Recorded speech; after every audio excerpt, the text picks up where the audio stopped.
فرمایا وَإِذْ يَمْكُرُ بِكَ الَّذِينَ كَفَرُوا لِيُثْبِتُوكَ أَوْ يَقْتُلُوكَ أَوْ يُخْرِجُوكَ وَيَمْكُرُونَ وَيَمْكُرُ اللَّهُ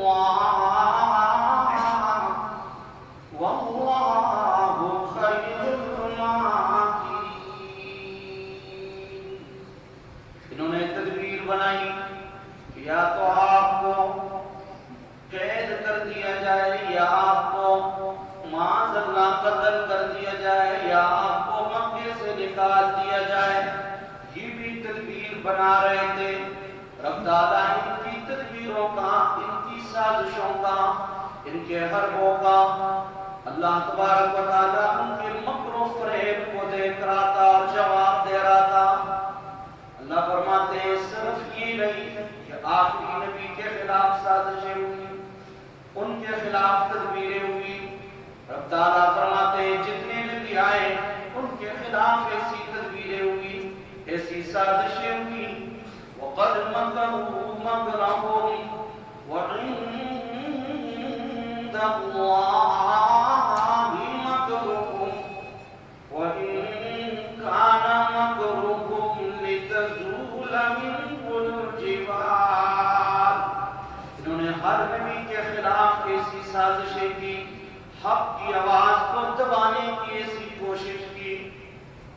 اللہ فرماتے ہیں ان کی تدبیریں ایسی تھی، ان کا مکر و فریب ایسا تھا، ان کی منصوبہ بندیاں ایسی تھی کہ اگر وہ سازشیں کسی پہاڑ کے خلاف کرتے تو وہ پہاڑ بھی اپنی جگہ سے ہل جاتا، پر اللہ کے نبی ان سازشوں کے مقابلے میں سد سکندری ثابت ہوئے۔ ان کے پائے استقلال میں کوئی لغزش نہیں آئی، انہوں نے استقامت کا مظاہرہ کیا۔ حضرت زکریا علیہ السلام، حضرت یحییٰ علیہ السلام، نبیوں کو انہوں نے آرے جلا کر ذبح کر دیا، 2 ٹکڑے کر دیا۔ بنی اسرائیل نے کہتے ہیں کہ ہزاروں کے حساب سے نبیوں کو قتل کیا، لیکن اللہ کے ان نبیوں نے اپنی ذات پر تو مصائب اور آلام برداشت کر دیے، اللہ کے دین پر کوئی سودا بازی نہیں کی، کوئی گٹھ جوڑ نہیں کیا، کوئی کمپرومائز نہیں کیا۔ اللہ فرماتے ہیں کہ تدبیریں بنا رہے ہیں۔ ابو جہل اور اس کے حواری سوچتے ہیں کہ ہم ان کو بے دخل کر دیں گے، ہم آج اپنے مشن میں کامیاب ہو جائیں گے۔ اللہ نے فرمایا وَقَدْ مَكَرُوا مَكْرَهُمْ، یہ مکر و فریب کرتے ہیں، وَعِندَ اللَّهِ مَكْرُهُمْ، ان کے مکر و فریب کا، ان کی سازشوں کا اللہ کے ہاں جواب تھا۔ وَيَمْكُرُونَ، یہ تدبیر بنا رہے تھے کہ مکر و فریب کر کے حضور کو بے دخل کرنا چاہتے تھے، ان کی آواز کو دبانا چاہتے تھے۔ اللہ فرماتے ہیں تم بھی تدبیر بنا رہے ہو، اور اللہ کی قدرت بھی تدبیر بنا رہی تھی۔ وَيَمْكُرُ اللَّهُ، اللہ بھی تدبیر فرما رہے تھے۔ وَاللَّهُ خَيْرُ الْمَاكِرِينَ، اللہ کی تدبیر اور اللہ کی قدرت کے آگے کسی کی کوئی نہیں چلتی ہے، اللہ بہتر تدبیر کرنے والے ہیں۔ یہاں ان کا مشورہ شروع ہے، وہاں اللہ کا حکم آیا کہ محبوب ابھی آپ نے نکلنا ہے۔ حضور علیہ السلام نے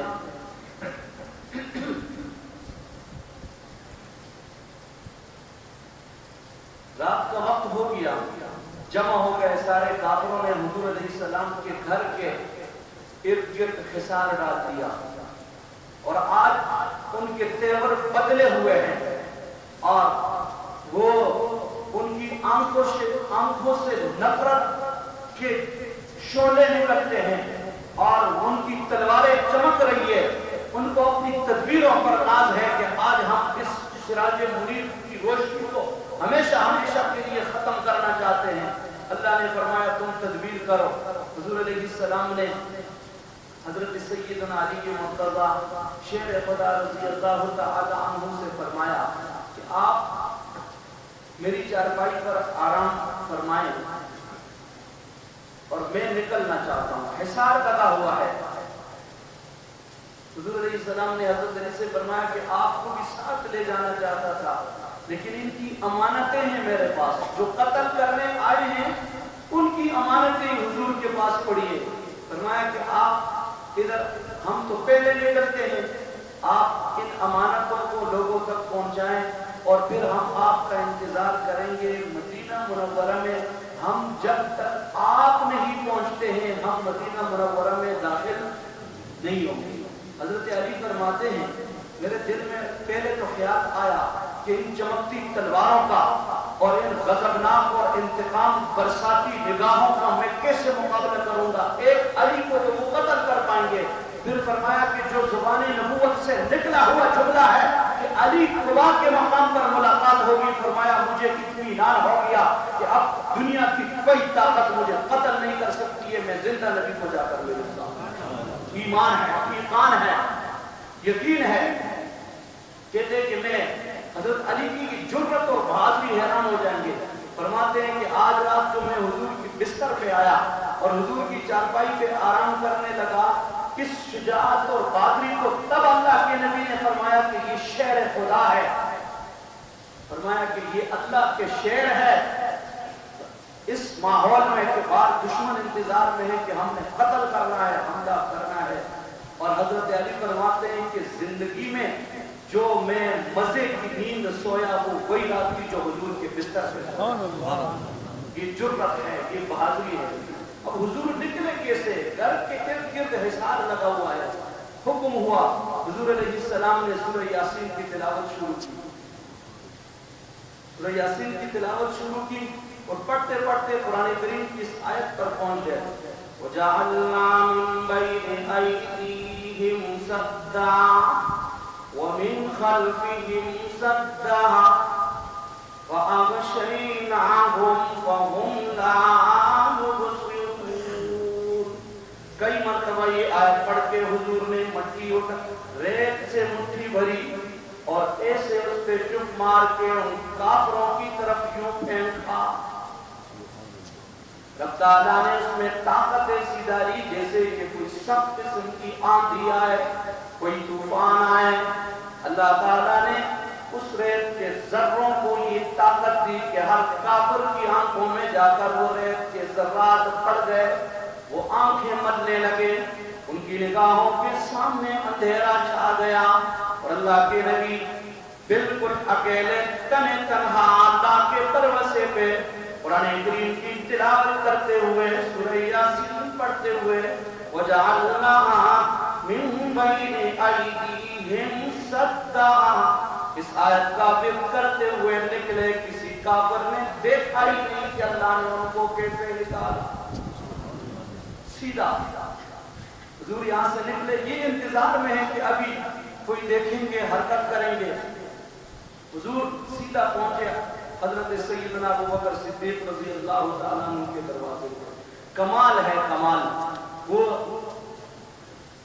شہنشاہ خطابت حضرت سید عبد المجید ندیم شاہ صاحب رحمۃ اللہ علیہ کا جملہ پھر یاد آتا ہے، کائنات والوں دیکھو نا، غور کرو ذرا، ساری کائنات نبی کے قدموں میں، ساری کائنات پیغمبر کے لیے ترستی ہے، لیکن ایک گھرانہ اتنا کچھ نصیب ہے کہ اللہ کے نبی ان کے دروازے پہ کھڑے ہیں۔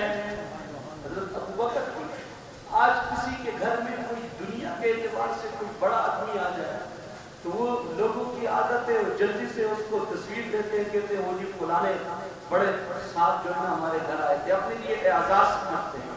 یہ دونوں جہانوں کے سردار، یہ اولین و آخرین کے امام، یہ نوری جن کے غلام ہے، براق جن کی سواری ہے، جنت جن کی ملکیت ہے، اور کائنات کے کل کائنات کی ساری باریں جن کے دم قدم سے ہے۔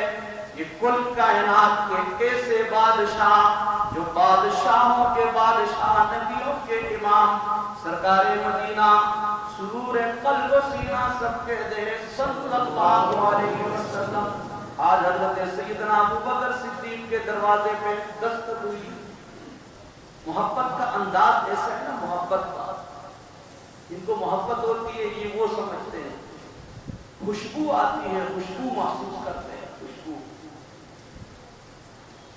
دروازے پہ جو دستک ہوئی تو دستک کے انداز سے حضرت ابوبکر صدیق سمجھ گئے کہ یار آج تو قسمت جاگ گئی ہے جو میرے دروازے پہ حضور تشریف لائے. خوف و ہراس کے اس عالم میں حضور وہاں سے کیسے نکلے اور کیسے اللہ نے پہنچایا.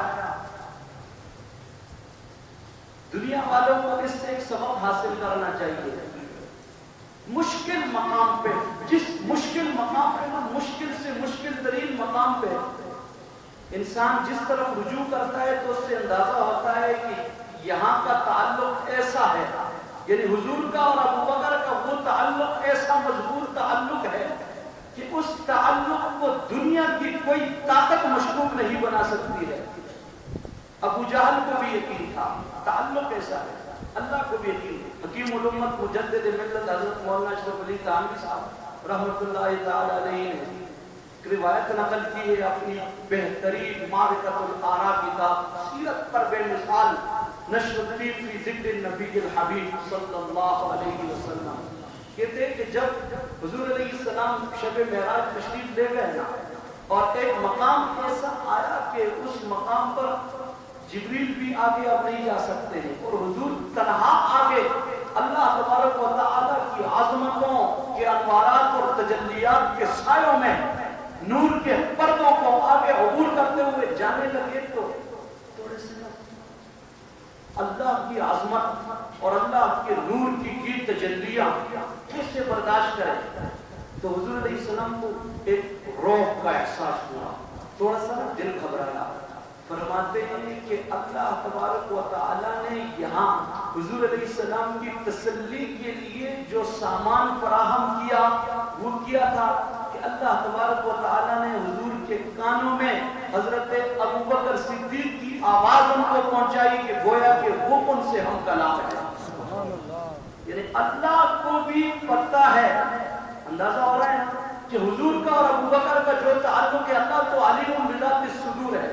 دنیا والوں کے پیمانے تو کیا ہے وہ کیسے معلوم کریں گے کون کتنا سچا ہے اور کون کتنا باوفا ہے. رب العالمین کے علم کے مطابق اگر حضور کا سب سے قریبی کوئی ساتھی ہے اور حضور کا جو سب سے قریب ترین کوئی ایسا دوست ہے جس کی آواز سے پیغمبر کو اپنے روح اور پیدا ہونے والی وحشت کا احساس ختم ہوتا ہے تو وہ روئے عرض پر ایک ہستی ہے جو افضل الرسل بعد الانبیاء سید البشر حضور کے خلیفہ امیر المؤمنین خلیفۃ الرسول بلا فضل حضرت سیدنا ابوبکر صدیق رضی اللہ تعالیٰ عنہ. ابو جہل کو بھی پتا ہے، دیکھا انتظار میں کہ حضور نکلیں گے، کوئی اتا پتہ نہیں، کوئی دروازہ نہ کھلام کے دیکھا اندر حضرت علی کا قد کاٹ چھوٹا تھا اور حضور کو اللہ نے ایسا قد کاٹ، نبی ویسے بھی توانا اور مضبوط، ایک نبی کو اللہ 400 مردوں کی طاقت دیتے ہیں ایسی جرأت. حضرت موسیٰ نے نا وہ ایک ہلکا سا اپنے حساب سے ہلکا سا ایسے تھپڑ ہلکا سا وہ قبطی کو جو رسید کیا تو وہ برداشت نہیں کر سکا. یہ نبی کی طاقت ہوتی ہے، نبی کی ایک عظمت ہوتی ہے. دیکھا اس نے واضح پتہ چلا کہ حضور کی چارپائی کو تو حضور نہیں ہے. حضرت علی کا قد کاٹ ذرا حضور نے اس وجہ سے ان کے لیے نا یہ بھی سمجھے حضرت علی کے نام حضور نے اس لیے علی فرمایا کہ حضرت علی کا قد چھوٹا ہے تو کوئی حضرت علی کو یہ نہ کہے کہ یہ چھوٹے ہیں. علی کا معنی کیا ہے؟ علی کا معنی ہے سر بلند، علی کا معنی ہے سرفراز، علی کا معنی ہے عظمتوں کا مالک، علی کا معنی ہے جن کی جولی میں اللہ نے کائنات کی ساری سر بلندیوں کو جمع کر کے ان کا غلام بنا کے ڈال دیا ہو تو اس کو علی کہتے ہیں. لوگ یہ نہ کہے کہ حضرت علی قد سے چھوٹے، حضور کی زبان نبوت نے ڈگری جاری کر دی، علی علی آپ چھوٹے نہیں، آپ تو سر بلند ہیں. لیکن دیکھنے میں اس کو پتہ چلا کہ باہر نکلے چیخ و پکار ہوئی، کدھر بیٹے ہو تم، حضور تو ہے نہیں. ابو جہل سمجھ گیا اللہ کو بھی پتہ ہے کہ حضور کا اگر کوئی سب سے قریبی ساتھی ہے تو کون ہے. اور ابو جہل کو بھی نہ پتہ تھا، دشمن کو بھی پتہ، مخالف کو بھی پتہ ہوتا ہے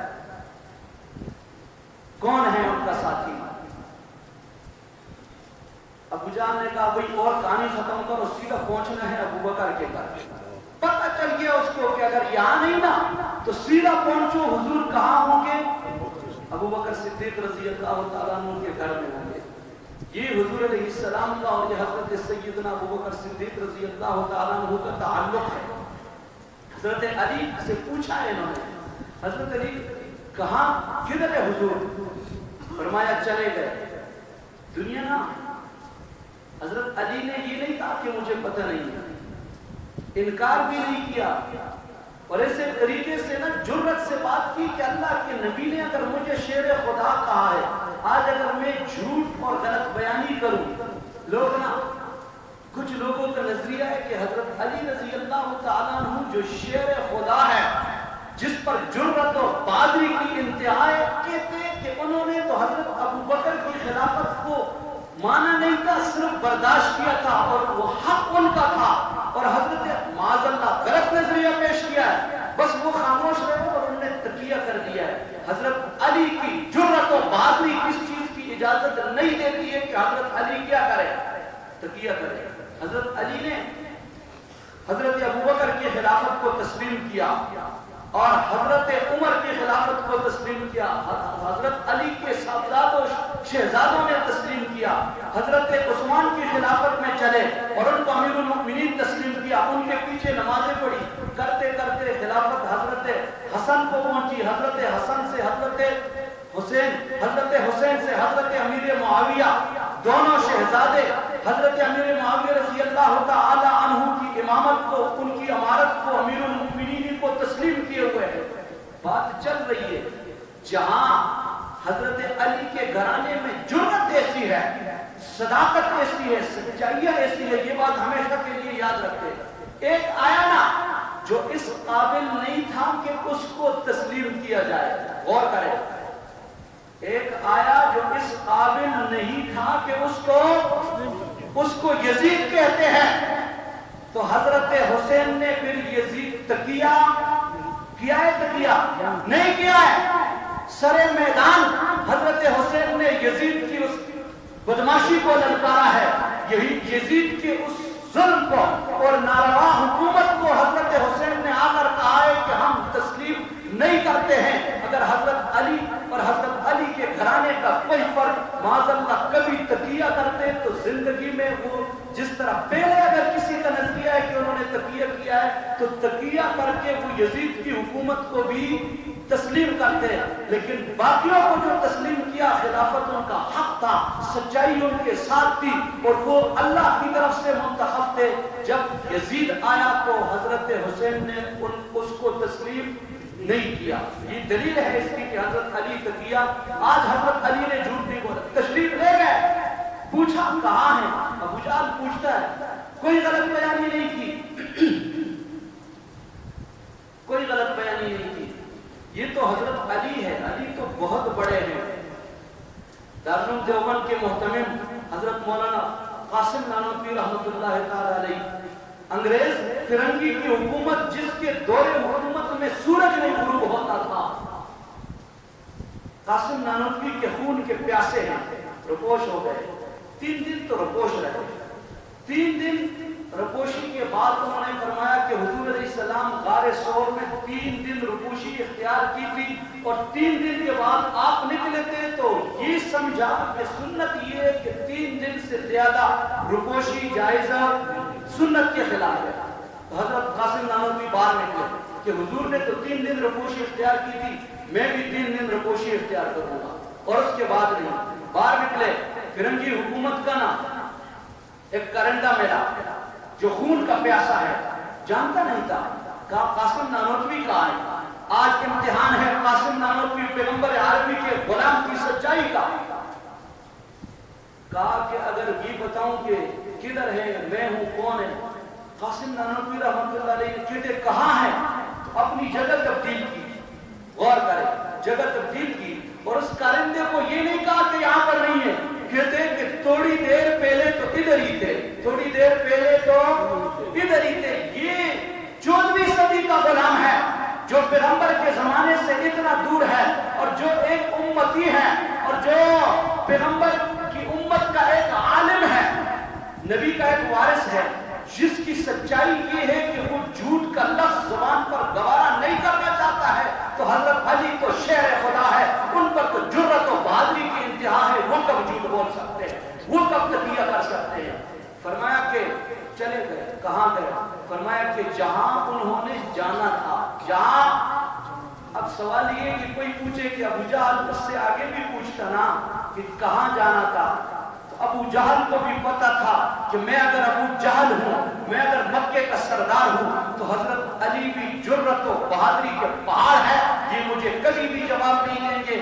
اس بحث میں الجھے بغیر ابو جہل سیدھا چل پڑا کس کی طرف کہ جاؤ کوئی تلاش کرو پیغمبر کہاں ملیں گے؟ حضرت ابوبکر صدیق رضی اللہ تعالیٰ عنہ کے پاس۔ اس سے آگے کیا ہوا، سفر کیسے ہوا، پھر وہاں کیا کہانی ہوئی، انشاءاللہ یہ ہجرت کا عنوان، اگلے جمعے بھی اس پر بات ہوگی۔ وہاں